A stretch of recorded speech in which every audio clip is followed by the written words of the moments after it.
Hello, people. My name is David Moran. I'm from Israel, and I'm making this video about the finale, episodes 17 and 18 of Twin Peaks: The Return.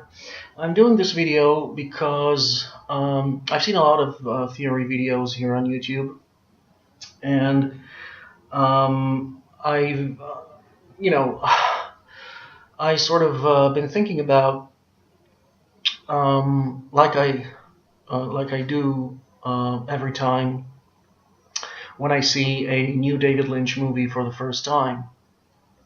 And um, I actually have deciphered what the third season was about. And I haven't seen anyone, um, you know, getting the point of the entire series. I've been a fan of David Lynch for the last 20 years, really, since Lost Highway, beginning with Lost Highway and up until now.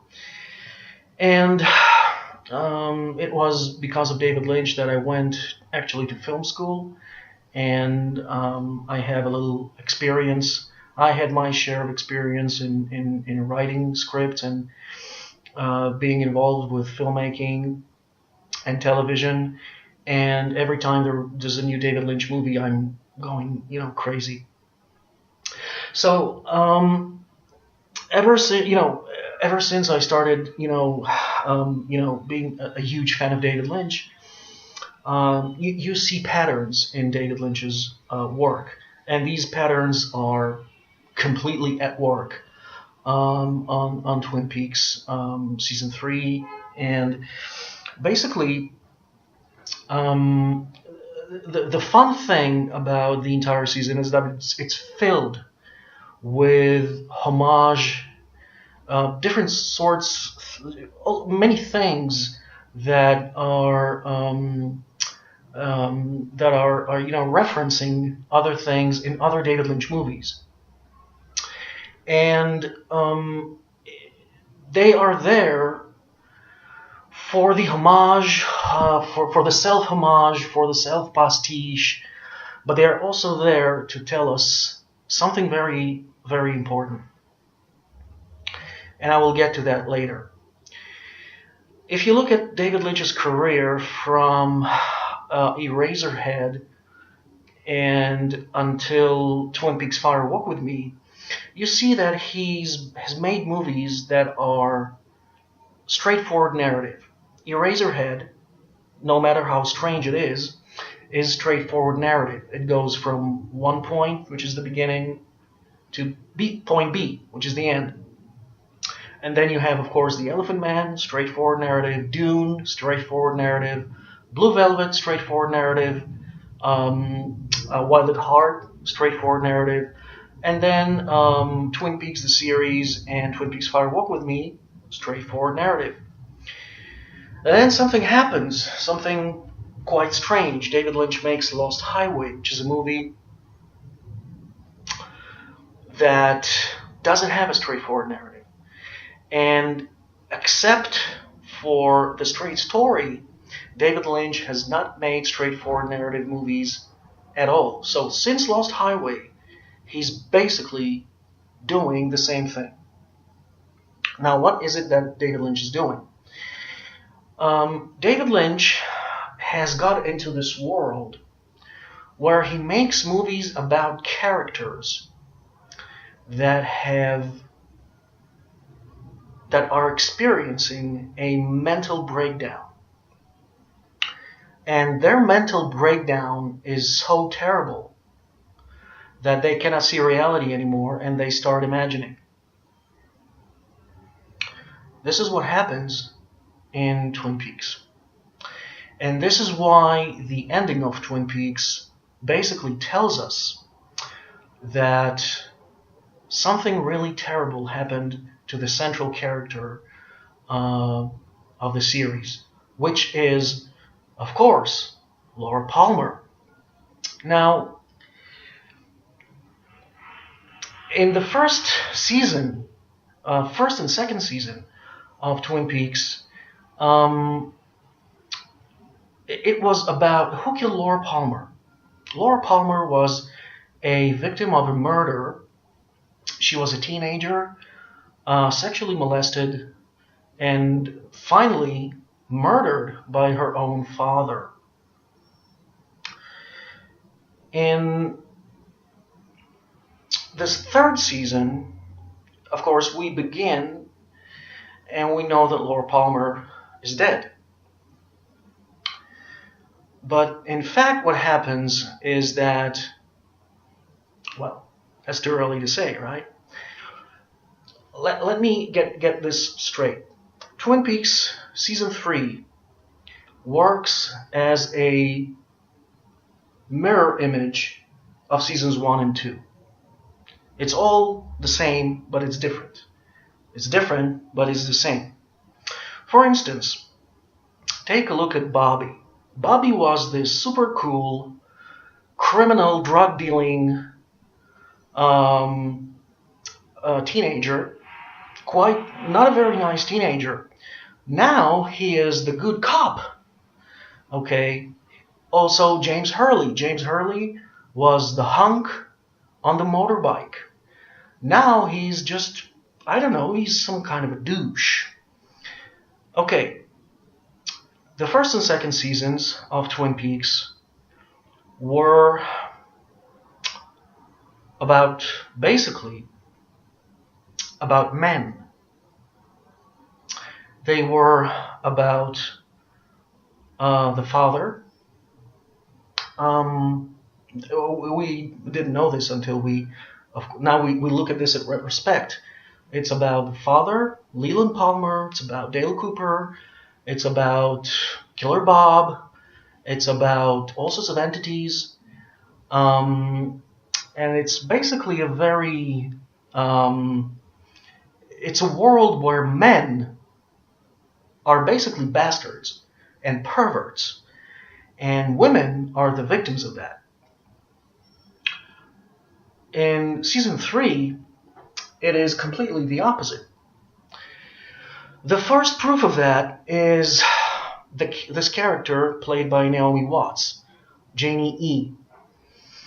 Although it's Naomi Watts, and Naomi Watts is she's very nice, she's very lovely, she's very lovable, she's sexy, and yet kind of, innocent also. She has like an innocent, she has the innocent spirit or the innocent look on her, just like she had in Mulholland Drive. But if you ask me, she's a real bitch, because really, what do we really know about Janie E? We almost know nothing about Janie E, except for the fact that once you give her money, she really loves you. And, she's quite disappointed, I think, and frustrated to her marriage to this Douglas Jones character. And, she kind of, there's this great scene where she goes to give the money back to the debt that her husband owes to these mobsters. And she says, I can't give you what you want. I can only give you what we have, because we are the other half of America. We are the middle class. We are the poor. I can't give you what he really owes you because we don't have that. So fuck you. Okay, what can you do to us? We don't have that money. And she really talks from frustration. She wants money. And when Dougie comes with money, and then when he begins to be showered with presents from the Mitchum brothers, these mobster clowns who are criminals, these mobster clowns who own a casino, and they basically wouldn't think twice if they really needed to kill someone. They're criminals. But yet they shower the family with presents, and she doesn't seem to, oh, these presents come from bad people. I can't take these presents. These are mobsters, and we're gonna owe a lot more to mobs. No, she embraces those presents, and she's she seems to forget. She wants money. She's a money bitch. Okay. Another example for women being bad in Twin Peaks Season 3 is the wife of Sheriff Frank Truman. We only see her once, but that's enough. I don't want to see her anymore. She is, she opens the door to his office. He's in the middle of work, and she talks about something. I don't remember. It's about a car being broken, and that he's not doing his, what he needs to do at home. She has a problem with the water. There's a problem with the car. She needs the car to take her ill father, I think, somewhere. And she goes on and blaming Frank. And he's a very nice person. We've learned to really like this man, the brother of the original Sheriff Harry S. Truman. And this wife comes in, and she's totally bitching him around. This thing caught me right then and there, and I was like, there's something here. Women are bad in Twin Peaks. Now, when you think as a writer and you try to analyze a movie, not from a viewer's perspective, but you really want to analyze a movie, the best way to do it is to see it from the point of view of the writer. David Lynch and Mark Frost wrote this. And David Lynch, like I said before, he is a capable screenwriter. He can write a story from point A to point B, straightforward narrative. He did that in the past, like I said, with Dune, Blue Velvet, Wild at Heart, etc. And every time I did this myself, a couple of times, you always ask yourself what your movie is about. What are you going to write about, and how are you going to express that? So when before writing the script, writers know the beginning and the end. You have to know the end, because if you do not know the end, it's almost impossible to write the middle. The middle section of every movie is the hardest part to write, because it's the longest part of the script, and it goes and it paves the way for the ending. Now, I'm not going to teach you about screenwriting. This is not what this video is about. My point is this. You have to know, as a writer, the nucleus of your story. What your story is about, and how are you going to express that. And so most of the time, you will hear this from many writers and directors. The idea, there's an idea, and David Lynch loves talking about ideas. It's the only thing he's talking about. Catching ideas, right? Or catching ideas, like David Lynch says. So you have an idea, and then you develop that idea, and then you ask yourself, okay, how is the story going to end? This is what most writers do, because you have a feeling about the middle, but for actually writing the screenplay, this document that's called a screenplay, you got to know the ending. You have to know the ending, or else it's impossible to write. You're not going to write anything. So you have the beginning and the end, and the meta idea, what this is all about, right here in the middle. This is the nucleus of our story, right here, between my fingers. Okay, this is the nucleus of the story, and you build your middle around that. That's how screenwriting works. So the nucleus of the idea behind Season 3 of Twin Peaks is very simple. And it is evident in Lost Highway, Mulholland Drive, and Inland Empire. And that is the switch. The switch between two realities And also you add to that, the switch is also mirror images. There's mirror images. Lost Highway doesn't really have a mirror image. The two worlds in Lost Highway are not exactly mirror images, but the worlds in Mulholland Drive and Inland Empire are mirror images. And also season 3 of Twin Peaks, it is the mirror image of seasons 1 and 2. Seasons 1 and 2, I think, had altogether 20-something episodes, and season 3 has 18 episodes, so it's almost a complete mirror image in terms of length, in terms of screen time. And it's also a mirror image, like I said, in terms of in terms of characters, in terms of in seasons 1 and 2, it's the men who are bad. They are criminals, they are perverts, they are murderers, they are drug dealers, and they are pedophiles, and they're molesting their own children, their own daughters, and they kill them. So in Twin Peaks season 3, the bad thing, the bad people are women. How do we know this? Okay, Janie E is not a very nice person, if you ask me. In the end, she's nice, and the story arc of Dougie and Janie E has a kind of a happy ending. Dougie is returning home. He's been created by the Lodge again, and and there's a happy ending. The family reunites and everything.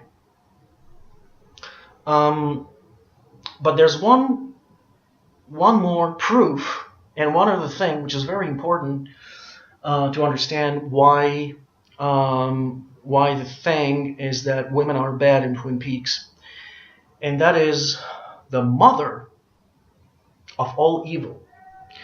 Now, everybody's talking about the mother of all evil. Everybody's talking about a mysterious character named Judy. And basically everybody's talking about something bad that comes from a mother. The father is he's not there. And also, Sarah Palmer, the mother, one of the most important characters in Twin Peaks season 3, is Sarah Palmer, the mother of all evil. We see Sarah Palmer, and the times that we see Sarah Palmer, she is like, she's a monster. Basically, she's a monster. She's possessed by a monster, or at least it looks like it, that she's possessed by a monster, just like Leland was possessed by Bob. Now, Bob still exists, and he inhabits the spirit or the essence of Doppeldale. This is my favorite nickname for Doppelganger Cooper, Doppeldale. And so now Sarah Palmer is possessed. She was not possessed in the first and second season. And now she's possessed by this demonic, violent monster inside of her.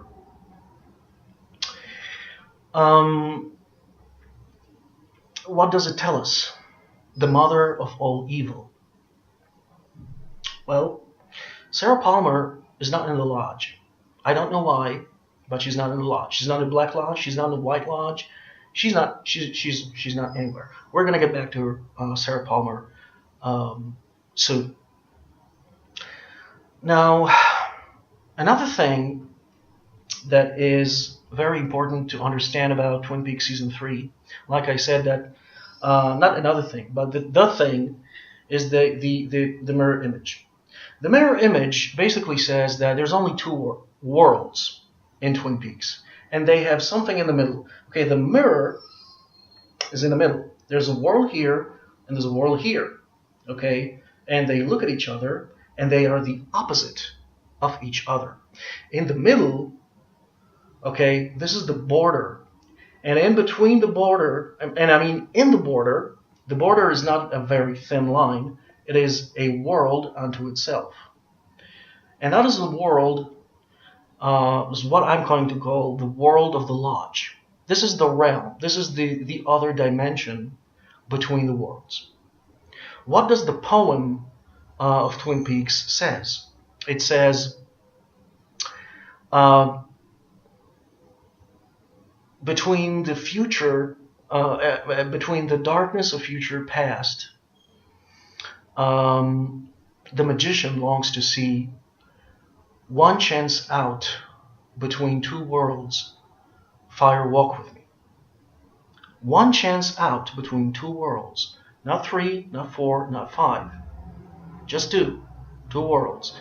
The magician longs to see one chance out between two worlds. Sometime during the season, I think it was episode 15, finally, Doppledale meets Philip Jeffries. Philip Jeffries, they have a very kind of cryptic, mysterious kind of dialogue going on between them. And Doppledale basically has been spending the entire time trying to get to Judy and trying to get coordinates to get to Judy. These coordinates have come from, I think, from another world. I think it was with Major Briggs. Please correct me in the comments if I'm wrong. But he wants coordinates to get to this thing that's called Judy. And he goes to Philip Jeffries. He meets Philip Jeffries, and he starts asking questions about Judy. And then Philip Jeffries tells Doppledale, well, why don't you ask her yourself? You already met Judy. And Doppledale seems to be lost at this. He doesn't know he's met Judy. Now, Doppledale knows, because he's Cooper's doppelganger, he knows everything that the real Cooper knows. He has the knowledge and he has the memory of the real Cooper. How he uses it, that's a completely different thing. But he does know what real Cooper knows now being trapped in the lodge. The good Dale is in the lodge, and Doppledale is doing his mayhem in the world. But if the real Dale Cooper would have met Judy, Doppledale would have known this, and he would know who Judy is. Now, the real Cooper will meet Judy. It's just going to happen 2 episodes after that. So Doppledale looks very distraught, and he looks very like, who's Judy? Who is Judy? And Philip Jeffries, which is now a kettle. He's a talking tea kettle. He disappears because he fades in and fades out of reality of this middle world, which is the world of the lodges, the other dimension, in which all of these entities and Philip Jeffries are. Now let me go back. I know this is frustrating, but please bear with me. You will like it.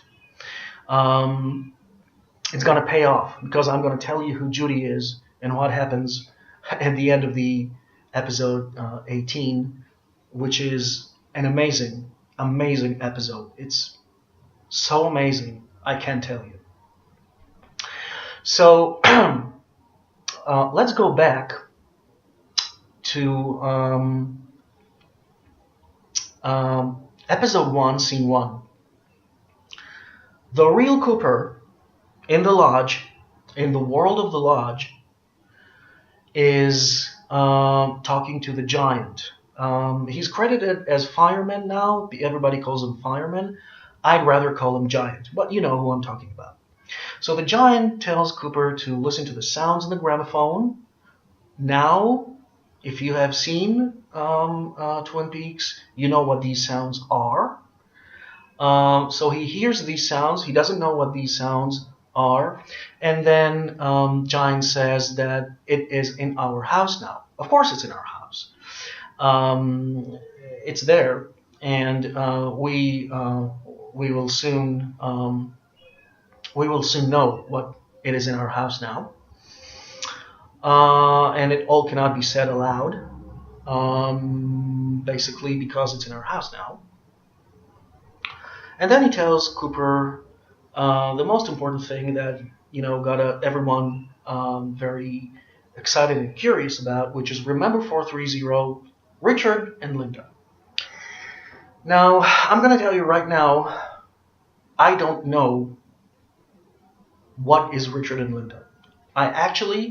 This is the only thing I have not deciphered, not debunked about Twin Peaks Episode 3. I don't know about Richard and Linda. So if you have any ideas after listening to my theory, which is as valid as anybody else's, I'm not trying to say that my theory is better or is smarter than others. I'm just trying to stick to what David Lynch is doing, and if you stick to that, you get it. So remember 430, Richard and Linda. Now we know that 430 is a distance. It is a mileage from one point to another point. So it's probably basically could have been anything, but it looks like it's the mileage from Twin Peaks or from that place in the woods where Glastonbury Grove or whatever it's called, where the portal to the Black Lodge is, the portal with the red curtains inside this circle of sycamores. So it's probably from there to that point somewhere in the desert. Richard and Linda, still a total mystery. I admit, total mystery. But I am absolutely positive that Richard and Linda is not Dale and Diane. So let's go now to let's go back to Philip Jeffries. Real Dale meets Philip Jeffries right after the showdown at Twin Peaks Sheriff's Office. Bob has been destroyed. Dale is back to the Black Lodge. He is destroyed, and from his seed and a couple of hairs, a new Douglas Jones is being created and sent out to the world. And of course, this is how the storyline of Dougie and Janie ends. And so Real Dale meets Philip Jeffries, and Philip Jeffries gives him the that point in time into which Dale Cooper wants to go back to save Laura. Now, let's remember, what did Laura Palmer say to Dale Cooper at the lodge? This is actually from Twin Peaks seasons 1 and 2. We see Dale Cooper and the young Cheryl Lee, the young Laura Palmer, then young Laura Palmer. They sit there in the waiting room of the lodge, and they look at each other. It's a very odd moment, very odd Lynch Red Room kind of moment. And then I think Dale Cooper asks her if she's Laura Palmer, and she says that she's not Laura Palmer, but she knows who Laura Palmer is, and that sometimes her arms bend back. And then she says that she is Laura Palmer, maybe to appease Cooper because he doesn't seem to understand what is it that she's talking about. And then she says, "I am Laura Palmer," and he tells her, "But Laura Palmer is dead." And she says, "I am dead, yet I live." She says that. It's right there on tape. Okay, so if she's dead yet she lives, it means that she lives somewhere in another world. This is the world we are going to get into once we get the chance, right? Because the magician longs to see one chance out between two worlds. Fire, walk with me, right? So between the darkness of future past. It's also interesting that future past, it's like one word. In the darkness of future past, it's like space time. It's like the universe. The universe is space time, and it seems that the universe of the lodges, or the way the universe or reality is perceived in the lodges, is future past, which means that time is irrelevant completely in the lodge, and we know that because most entities of the lodge, they talk backwards. And yet, what they say sounds like it goes regularly, like forward, but it sounds like it's backwards. Also, when Dale Cooper is walking inside the Black Lodge, when he's walking on that zigzag floor, his footsteps sound, regular, but the footsteps of Mike, Philip Gerard, they sound like they are backwards because he is actually an original lodge entity. Dale Cooper is not an original lodge entity, so he doesn't sound like them. He was somehow brought into the lodge from the real world.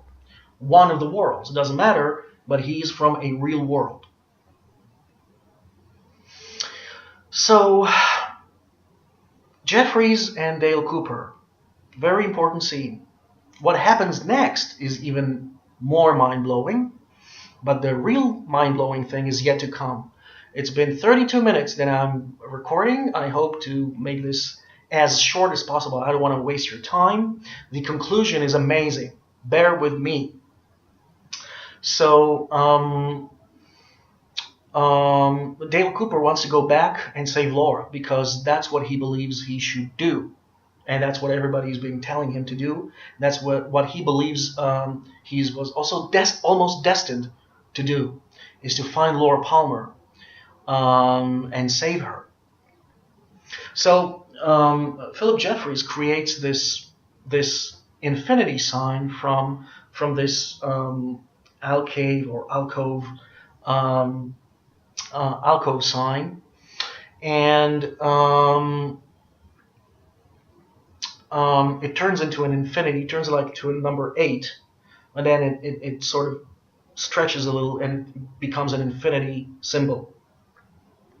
And then what happens to the infinity symbol, if it's like that, it flips over, and now it's like that. So basically what Jeffries has done, he pulled out this infinity symbol, and he says, okay, we're here, but you can't go here. This is not where you should go. This is not what happens. This is not a plan. He doesn't tell this to Cooper. Philip Jeffries has his own things. He knows more than Cooper. He doesn't let him onto that. So he flips. Now, the reason he flips is that in this reality, this is the reality that we know. This is the reality in which Laura Palmer was raped and killed by her father. He cannot go back there because it cannot be undone. So he sends him to a mirror image of that reality. And here he can send him, because in a mirror image, you can change stuff. You don't really change stuff, but this is where you can go. And this is where he sends Dale Cooper. And Dale Cooper finds himself in the woods. And we're back to Fire Walk With Me. Lo and behold, we're back to Fire Walk With Me. It's 1992. And we are with Laura Palmer and James Hurley in the darkness, in the middle of the road, in the middle of the forest right outside Twin Peaks.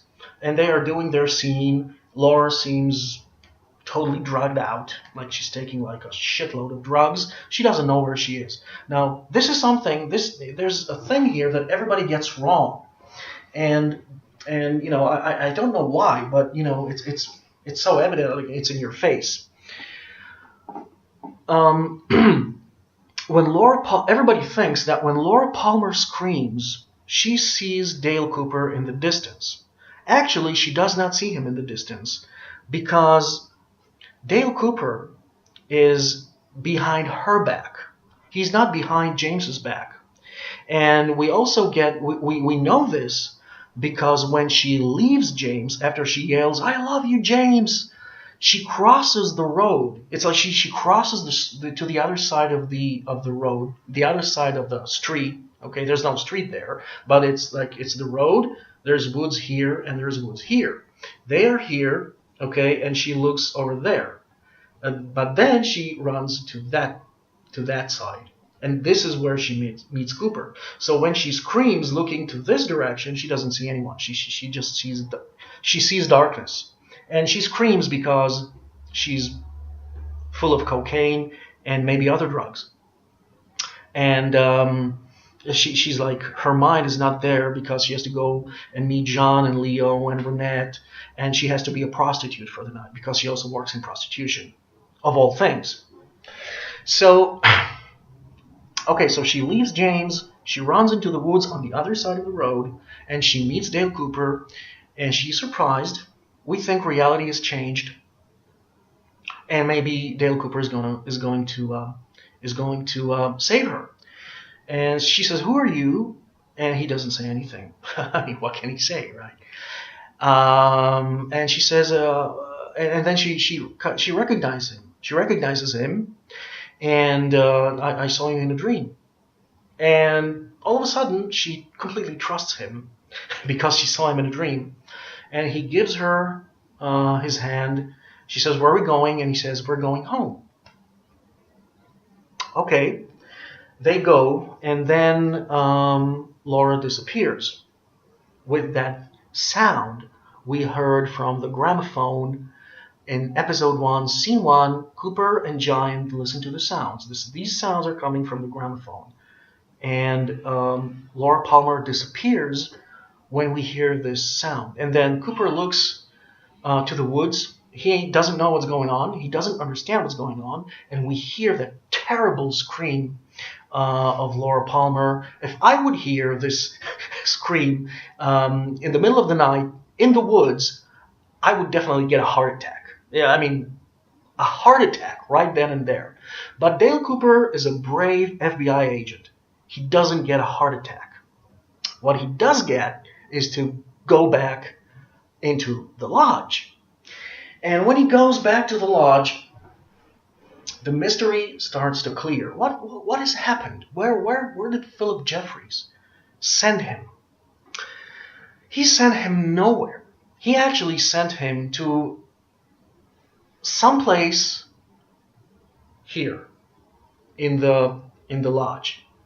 He never got out of the lodge at this moment. He is still in the lodge. So he's still being tricked by the lodge for some reason. He goes back to the lodge. He sits in this chair. There's no one near him, and then Laura Palmer, she comes and she whispers something in his ear. She always whispering in his ear, right? And he goes like, "Huh," and then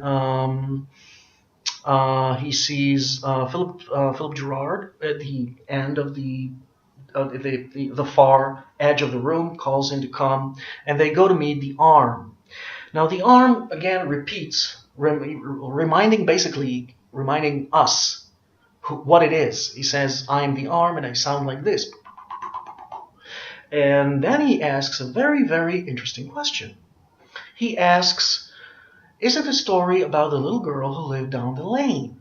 Now, what kind of a question is that? No, it's not a story about a girl who lived down the lane. It's a story about Laura Palmer and Dale Cooper needing to find and save and rescue Laura Palmer, the damsel in distress. She's a terrible distress. But he asks the arm, is it the story of the little girl who lived down the lane? Now, remember I said that David Lynch has thrown into this season a lot of things that are homage or pastiche to some of his other works and to other things. One thing that struck me as a brilliant, brilliant idea, and I saw this on a YouTube video, is that the fact that Philip Jeffries is the reason that maybe Philip Jeffries is in a metal kettle with his teapot, okay, from metal, is because of David Bowie's song Space Oddity. Why am I living in a tin can?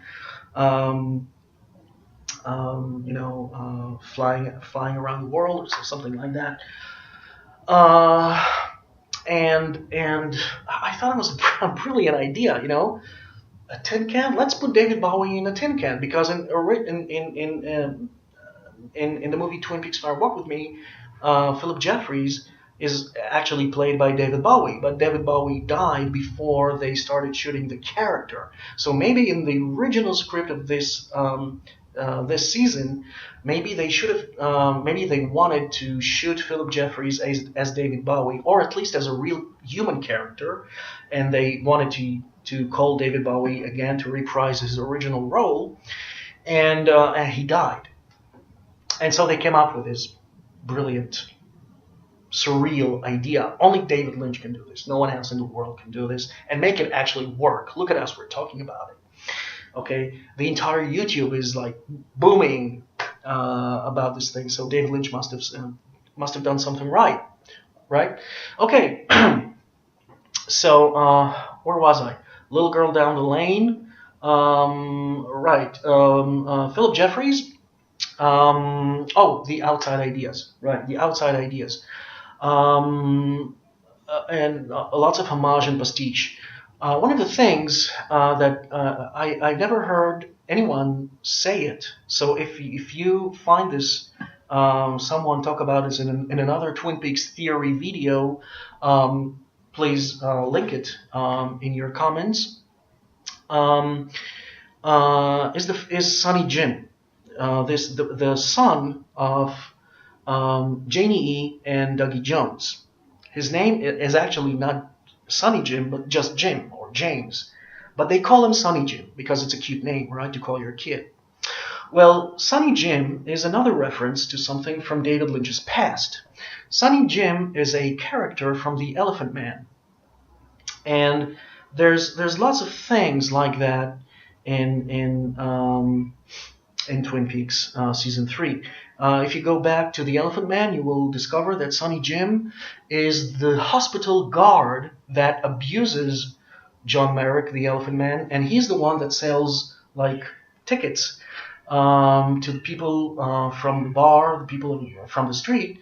They pay him to basically see the Elephant Man and laugh at him, and it's a terrible scene where these people come and they put money in Sonny Jim's hat, and they basically taunt and abuse the poor John Merrick. So that is Sonny Jim. He's not a nice character in The Elephant Man, but in Twin Peaks season 3, he's just a cute kid, and he's done nothing wrong.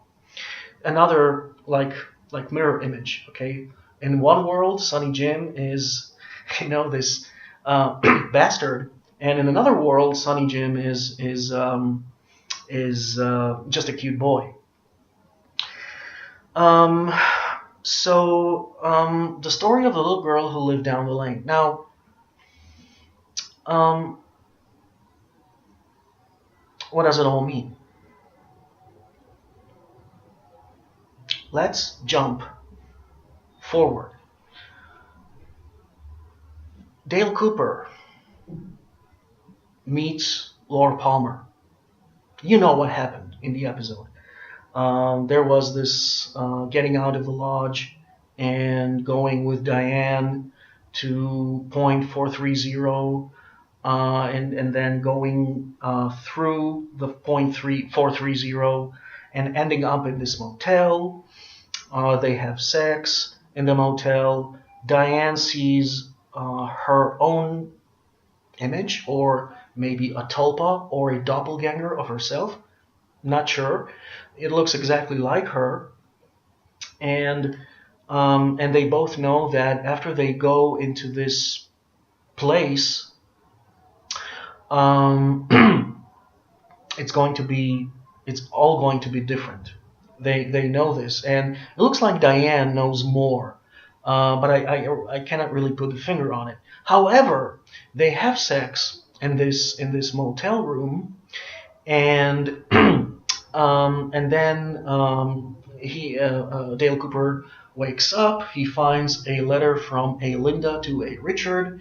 He doesn't understand it. We don't understand it. I don't understand it. Okay, that's a mystery. And then he goes. It looks like he knows where he's going. He knows where he's going. I think because of my theory of that this is another real world. In Twin Peaks and in David Lynch movies, you have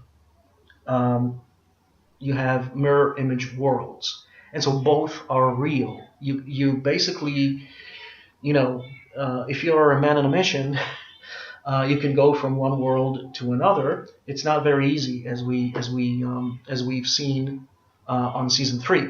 Anyway, he knows where he's going, and he knows who he's looking for, and he knows where to find her. It very well could have been that Mr. Philip Jeffries gave him this address. He says, "Let me write it down for you." So probably he tells him that he should go.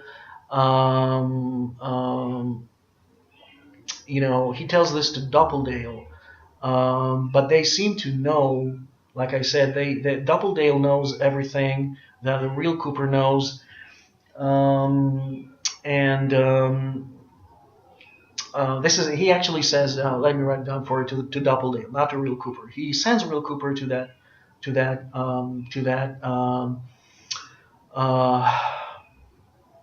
woods, to that scene in the woods, in the forest, to the forest. So, but it looks like Dale Cooper knows exactly where he's going. He has the address, and he goes to Judy's. And at Judy's, he knows that he will find what he's looking for, and that is Laura Palmer. And so the waitress that works there writes down the address, and he goes to the house of the other waitress. He goes to the house of Laura Palmer. Now, the little girl who lived down the lane comes up right here. When she opens the door, he says Laura, and she doesn't seem to know what he's talking about, and she's talking about something completely different. She's in trouble, and she looks like she's in trouble. And when he says that he's from the FBI, she opens the door quickly, because it looks like she thinks the FBI is basically, they can help her. So for her, FBI is good news. For most people, FBI would be bad news. But, this is a mirror image world, so for her, it's good news. However, she's in trouble.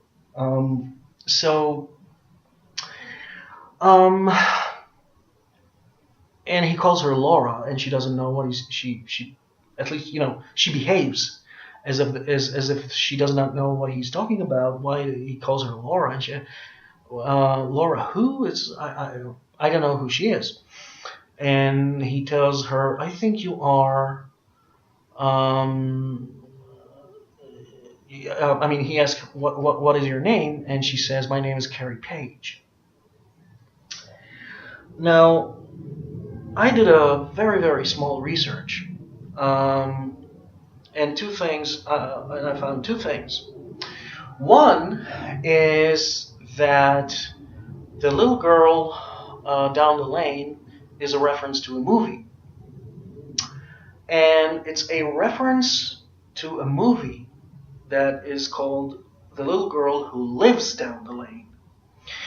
And it's about a 13-year-old girl who lives alone in this house down the lane. Some lane, right? And and the reason she lives alone in that house all by herself at 13 years of age, which is a tender age to live alone, is because her father committed a suicide, and her mother, who was an abusive mother, basically died because this little girl, whose name is Rin, killed her with cyanide. Now, you remember Big Ed Hurley proposing to his beloved Norma, and it looks like it's not going to happen because she's going to meet this asshole Walter, who is definitely sweet on her, and he's really like embarrassed by the situation, and he goes back to the bar, sits at the bar while Norma is sitting down with Walter, this asshole businessman who is only about money, and he's a complete jerk. And Shelley asks him, can I get you something, Ed? And he says, yeah, a cup of coffee. And Shelley goes away, giving him to prepare his coffee. And when he sits there all by himself until Shelley brings him the coffee, he says, and a cyanide tablet. A cyanide tablet. So it appears that in The Little Girl Who Lives Down the Lane, that's exactly what happened. The little girl, Rin, kills her mother by putting a cyanide tablet in her tea. The teapot of Jeffrey's? Maybe that was the teapot from where she poured the tea into her mother's cup. And then she killed her, and she put her body down in the basement, very similar to Psycho. Basically, her father was the one who told her to kill the mother if this mother finds out where they are, because they basically ran away from the mother to this place, remote place somewhere. And when you start thinking about it, there's another. So that's one reference. It's a very important reference to my theory. It's a very important reference to the theory of, mirror image worlds. Another reference is another movie about a girl who was abused by her mother. This movie is called Carrie. And everybody knows, I believe, everybody knows Carrie. It's a classic movie with Sissy Spacek, who is one of David Lynch's best personal friends. They're very good friends. And Sissy Spacek plays there a girl who is basically being abused by an extremely religious mother. So now Laura Palmer calls herself Carrie Page. Okay, and one last thing. In the movie The Little Girl Who Lives Down the Lane, the name of the... in the movie Carrie, not in the little girl who's down the lane. In the movie Carrie, the full name of the character is Carrie White. So Carrie Page, Carrie White. White Page.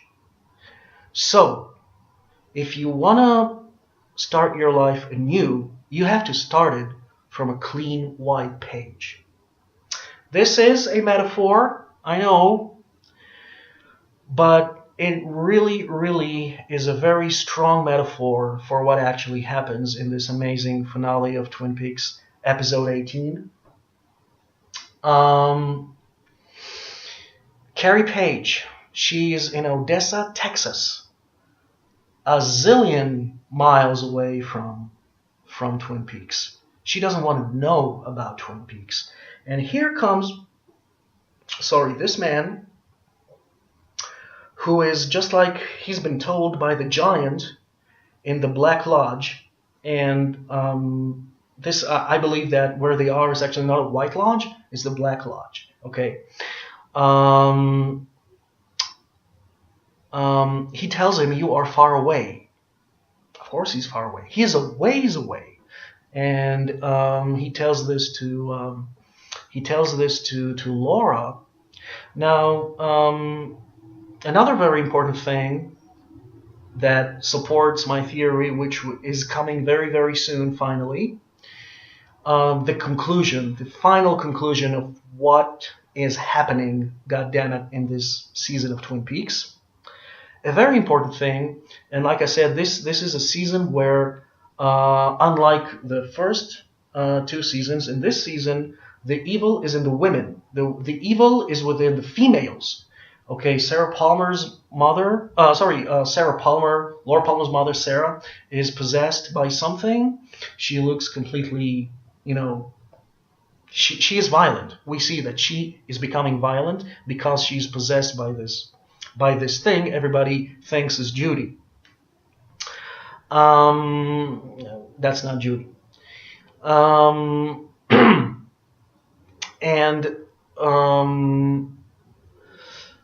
Yeah, I'm giving away stuff.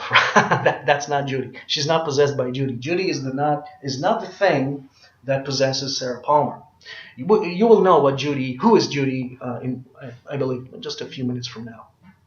So bear with me. It's almost an hour, but it's coming to an end. So we are at the door. They are far away from Twin Peaks. They are in Texas. Laura Palmer seems to be in trouble again, and she ran away from Twin Peaks for some reason in this world. Okay, we are here now. Okay, this is the middle. This is the world of this is the inner dimension. This is the dimension where all the entities live. Okay, this is the world of, on this side, it's the world of the first and second season. And this is now the world of episode 18. Mostly we were here, most of the time. But now we are here, finally. We have crossed the bridge. Okay, we have crossed the bridge of infinity thanks to Philip Jeffries. Okay, so we are now here, and everything is going to be different. It's going to be a mirror image of what is happening here. So Laura Palmer is in trouble. She goes by the name of Carrie Page. She ran away from Twin Peaks because of something. We don't know what it is. And here, 25 years later, comes this man and tells her that she is Laura Palmer. She's something that she doesn't want to be, and he's an FBI agent, and she cannot just, just shut the door in his face, and he wants to take her back to Twin Peaks, to Washington State. She tells him, well, that's far away, and he says, yeah, it's a ways away, but that's where I'm taking you. And because she is in so much trouble, because there's a dead body on her sofa in the living room with a wound of a gun, right in his forehead. And there's the white horse there. The white horse is the symbol of trouble and possibly of murder and death in the world of Twin Peaks. And so she feels that it's better off running away with this FBI agent, because she's gonna run away from trouble, and running away with an FBI agent is basically, at least she's protected by the law. So off they go, and they reach Twin Peaks, finally. The town of Twin Peaks. It looks slightly different. Everything is quiet. The double R is closed. Maybe because it's 4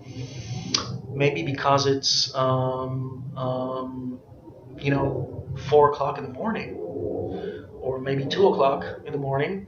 It's very late at night. I really don't remember if the double R has been working in the series of Twin Peaks in these hours, but it's closed. There's no one there. The streets are very quiet. It's a very, very quiet moment. The quietness, the silence of these 20 minutes are so powerful. And here they are in front of the house of Laura Palmer. Now, one last thing before I throw the bomb at you. In the movie The Girl Who Lives Down the Lane, the character of Rin is played by Jodie Foster. Wait a minute, Jodie Foster? Pastiche? Homage? Sounds familiar? Well, sounds familiar to me. Jodie Foster. Jodie, Jodie, Jodie, Judy. Sounds familiar. A girl who's been abused by a mother. Now, in the dialogue between Dale Cooper and Laura Palmer at the door of her Odessa home, her Odessa house, he tells her, "Your father's name was Leland." And she goes like, okay, she doesn't give a shit about Leland. That's the way it looks. Or at least, she's not really excited about, the name Leland. But when Cooper says your mother's name is Sarah, she goes completely,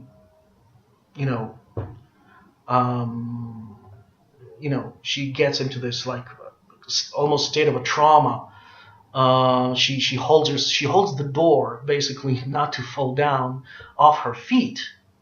So the name of her mother triggers something very bad in her. And now we are standing in front of this. We're standing in front of the Palmer house, and we go up the stairs and we meet the woman who lives there.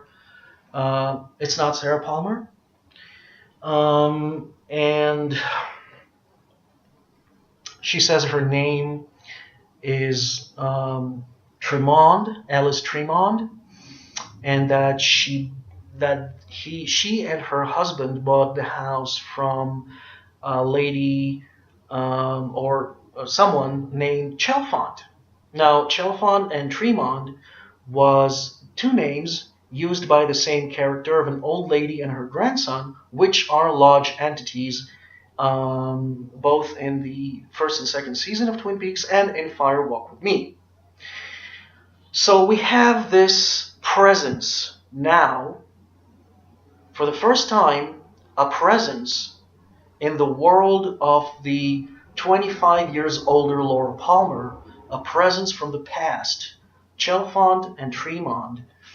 And of course, this woman who now lives in the house, her name is Tremond. Who knows? Maybe she's married to that grandson of Mrs. Chalfont. That's an interesting thing. Is this woman Tremond is a lodge entity? I don't know, just an idea. But it looks like everything looks very ordinary, very like, nobody makes a fuss out of these names. This is something that the movie David Lynch tells us. Oh, okay, Chalfont Tremond. You Twin Peaks fans, wake up. Something is going on. I'm not going to tell you everything, but something is going on. That's David Lynch speaking. And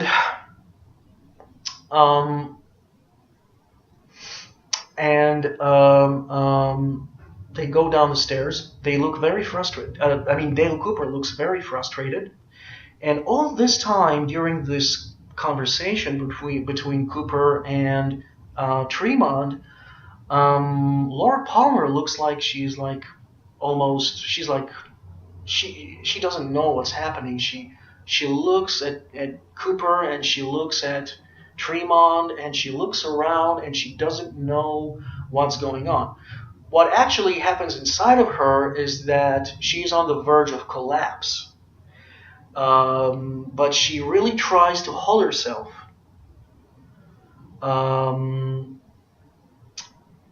Because she doesn't want Dale Cooper to... She doesn't want the FBI agent to know what happened to her. She still holds on to herself. And so, okay, nobody makes a fuss. They bought the house from a Chalfont. Her name is Tremond. Dale Cooper apologizes that they have come so late at night. Good night, good night. She closes the door. They go down the stairs. A terrible moment. You cannot get away from feeling sorry for Dale Cooper. It looks like he's going to fail again in trying to save Laura Palmer. He already failed once.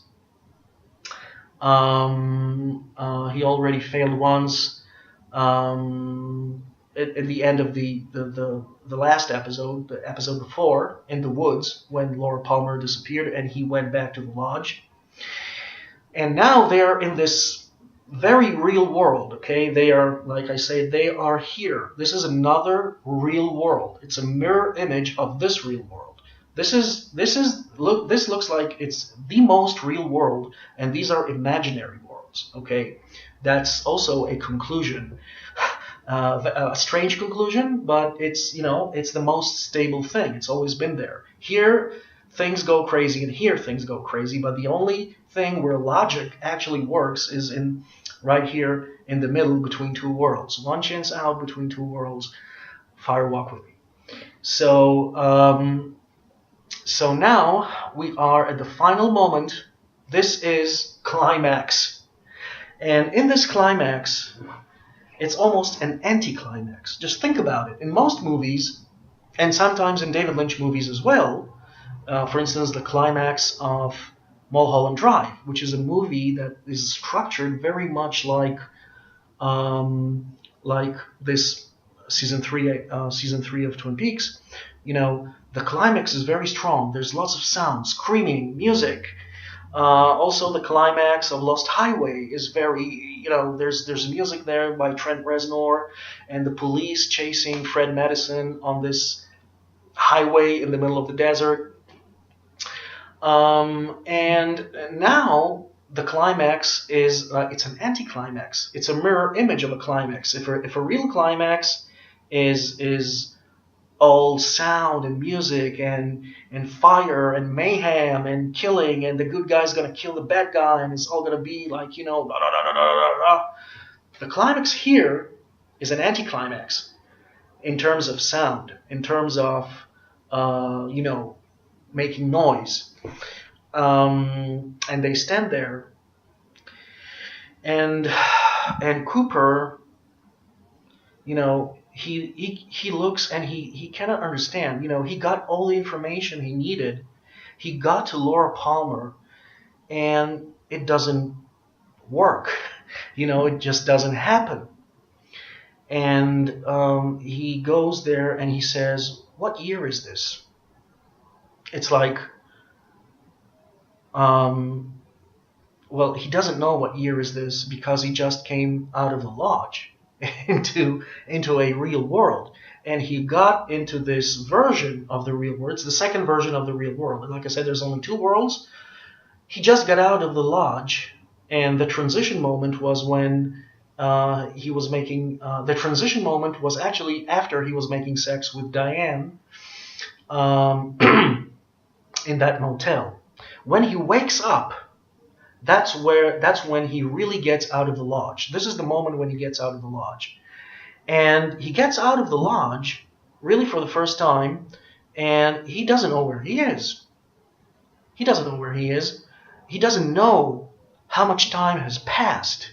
He got the information of where he's supposed to go from someone who I believe is Philip Jeffries, and or it could be that version of the FBI that is in this world. Maybe he got the information from, I don't know, from a certain Gordon Cole, or another a mirror image of Gordon Cole. Of course, if there's a mirror image of Gordon Cole, he would be without the hearing instrument.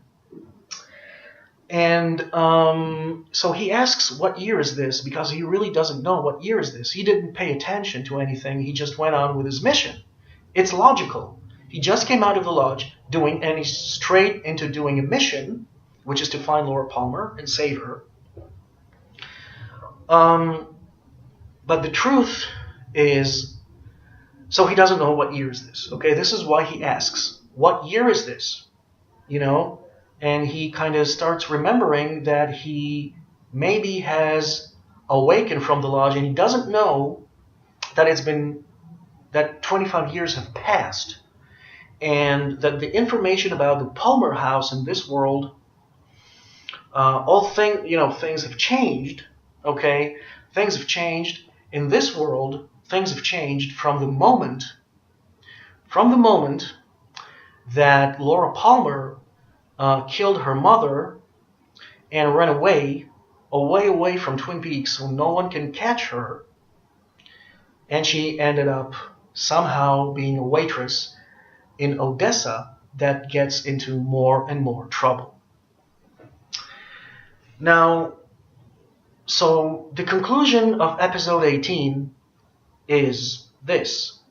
What year is this? And Laura Palmer knows. For her, it's the sign for everything collapses, and she cannot hold what's in her at that moment. It looks like this FBI agent, he doesn't know what's going on at all. What kind of a weird question is that? What kind of a question is, what year is this? Are you a complete asshole? What kind of an FBI agent are you? And she screams because she looks at the house where she was abused. But she was not abused by her father in this version of reality. She was abused by her mother. And this is why her mother looks evil throughout the season, because she's the evil mother. And in this reality, these things happen. This is where these things happen. And in this reality is where these things are reflected. So it turns out that Laura Palmer is Judy. The extreme negative force is Judy. The extreme negative force is Laura Palmer, killing her mother and running away from home, maybe from an impotent father. Now, think. Leland Palmer was not an impotent in the first and second season of Twin Peaks. He was not an impotent. Maybe he did not have lots of sex with Sarah Palmer, but he did have sex. And he was obsessed with sex, and he was obsessed with young women, and he also was obsessed with having sex with his own daughter. but he was not an impotent, at least not from a sexual, not from a sexual, not from a sexual point. But in this version of reality, on the other side of the lodge, on the other side of the mirror, or inside the mirror, okay, he is an impotent who could not protect his daughter from the abusive mother. And anything could have happened. It could have been that he committed a suicide, just like in The Little Girl Who Lives Down the Lane, because there is no other reason why the arm should ask this question. There really is no other reason, and things don't end up being inside a David Lynch movie without a reason. Everything has a reason, both in picture and sound. Okay, and part of the sound in the movie is the dialogue. So you have to listen very carefully to all dialogues in Twin Peaks and other David Lynch movies to understand them. Is a very, very important thing. So it turns out that episode 18 begins in one reality and ends up in another reality, which is like an inverted version of oneself. It's a mirror. You look at yourself in the mirror. What do you see? Leland Palmer looked at the mirror and he saw Bob. And then Dale Cooper looked at the mirror and saw Bob. Now we look at the world of Twin Peaks and we see a world and we see another world, and one of these worlds is the Bob of the other world. Okay, that's the logic of Twin Peaks. That's how it works. So Laura is the extreme negative force that is Judy. Now, why Laura is the extreme negative force that is Judy? This is in terms of the narrative, of the inverted narrative of the two worlds. But also from a David Lynch perspective,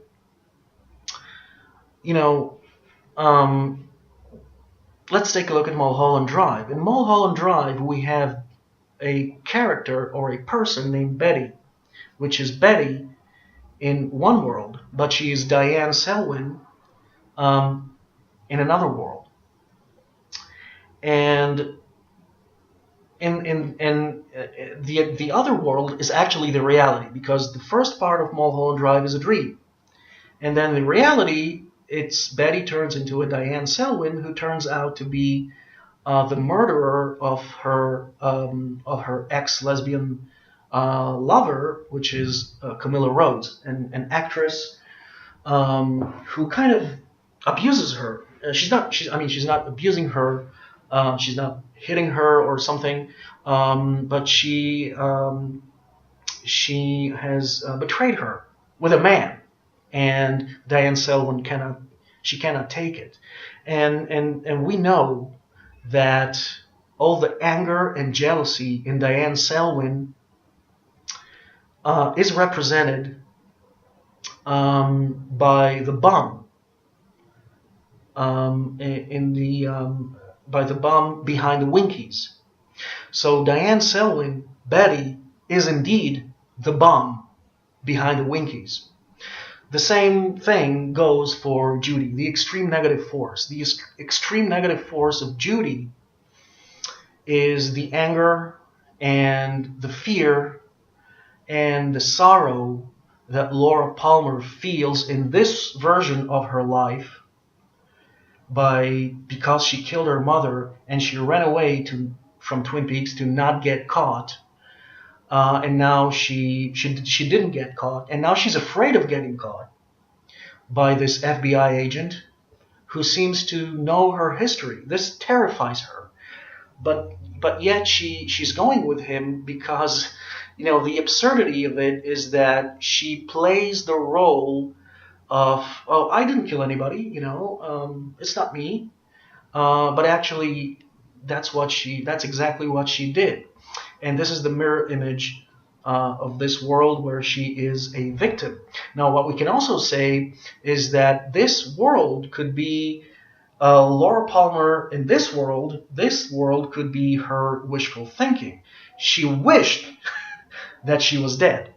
This also is, a very psychoanalytical, psychological kind of way of seeing these worlds of David Lynch, because that's exactly what he's made in Lost Highway, Mulholland Drive, and Inland Empire, which are mirror images and dreams and imaginations of people who wish they were in another situation, and they don't want to be in the reality that they live in, and they dream about other realities, they fantasize about other realities, they do everything they can inside their own mind, which is collapsing completely in face of the real reality, the real world where they live.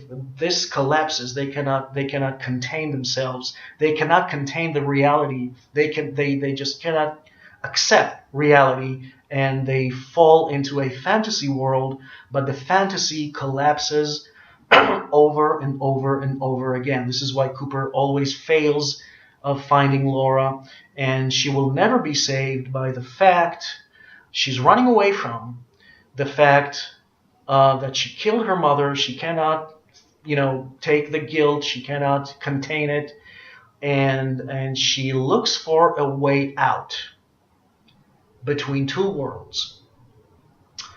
So that's my conclusion. This is my resolution of episode 18. I think if you're a David Lynch fan, you should have already come up with it and decipher and debunk episode 18. There are some mysteries there that I'm not really interested in solving, because this thing ended up in a kind of an open ending. So maybe they can do a season 4, or maybe they can do another movie about it, but it's also concluded. And if you do accept my theory about it, then you could say that Twin Peaks has ended. The circle is complete between two worlds. Laura is in trouble any way you look at it, because she is down in this fantasy world, and she is Judy. She is the negative force.